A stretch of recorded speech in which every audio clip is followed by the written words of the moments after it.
the ancient alien technology in the pyramids found by Sir William Petrie.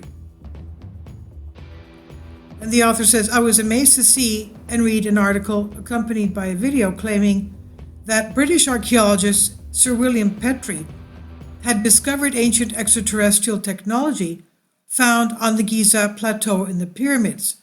Sounds too exciting to be true. Suppose that in some excavation at the turn of the 18th to 19th century, Sir Petrie brought to light mysterious findings, which 50 years later could timidly star in ufological groups, while 100 years later they would question every ufologist and alien astronaut believer about their authenticity, which no official authority would admit that they existed. First, we'll try to imagine Petrie's event and surprise. Ancient alien technology in the pyramids. It was getting dark, and finally Petrie's associates from the excavation team brought him the first of a series of excavated objects clean of dirt and dust. They placed it on the big table in the tent where he lived, near the place of excavation.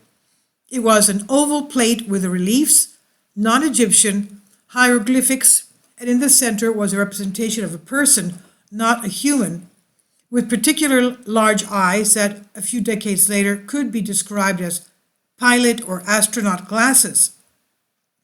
It seems to have no nose. It may have been broken, with a small mouth and very thin neck, like from an outside air conditioning pipe.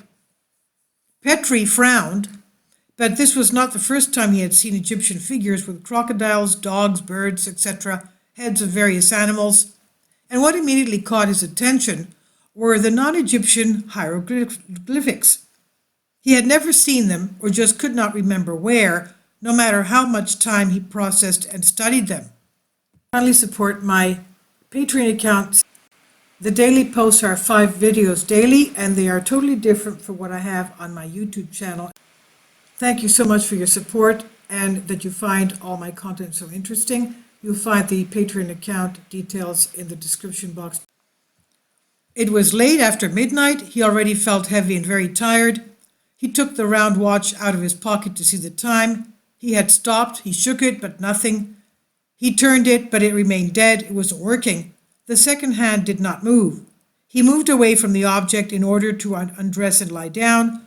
Unconsciously, he took the watch out of his pocket. It had started operating again from where it had stopped. He was surprised. His fatigue went away immediately. He approached the ancient relief with the clock in his hand and it stopped again. He put it in his pocket, leaned over the object with greater interest, with the mysterious figure of the face which seemed to be causing this strange phenomenon.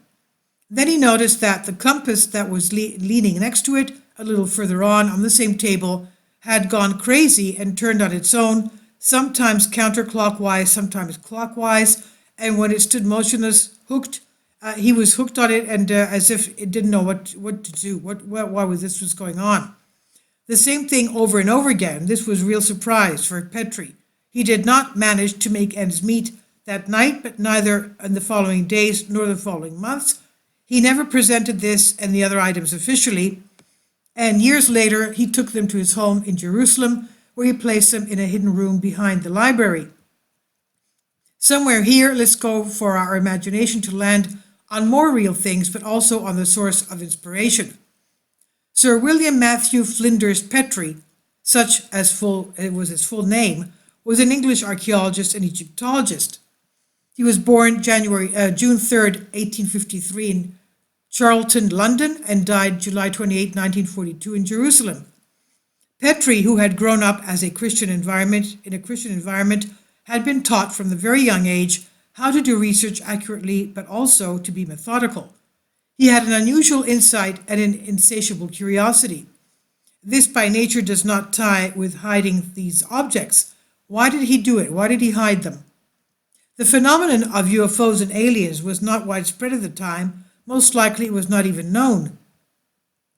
The Inquisitor article mentions the title, Alien Egyptian Artifacts Discovered in Jerusalem, claiming to be ancient Egyptian sculptures originally found in the Giza complex, but allegedly removed from the Petries house in Jerusalem by representatives of the Rockefeller Archaeological Museum shortly after they were found, according to Inquisitor. And the YouTube video titled Alien Egyptian Artifacts Discovered in Jerusalem claims ancient Egyptian sculptures originally found in the Giza complex, but allegedly removed from Petrie's house in Jerusalem by its representatives.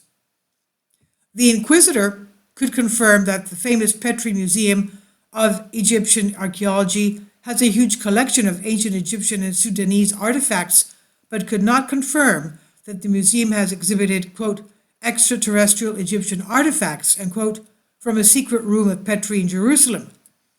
These usually do not impress or convince UFO and alien believers who choose to see evidence of covert conspiracies, because if the Rockefeller Museum or any other museum owns these supposed objects, it would never be accessible to the general public.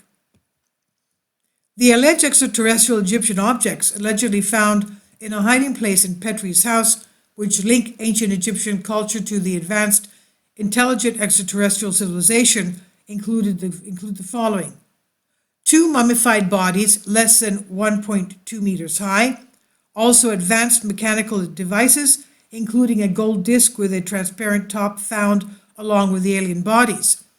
The devices had non-ancient Egyptian symbols on them, and finally, stone discs were found that appeared to show alien spaceships.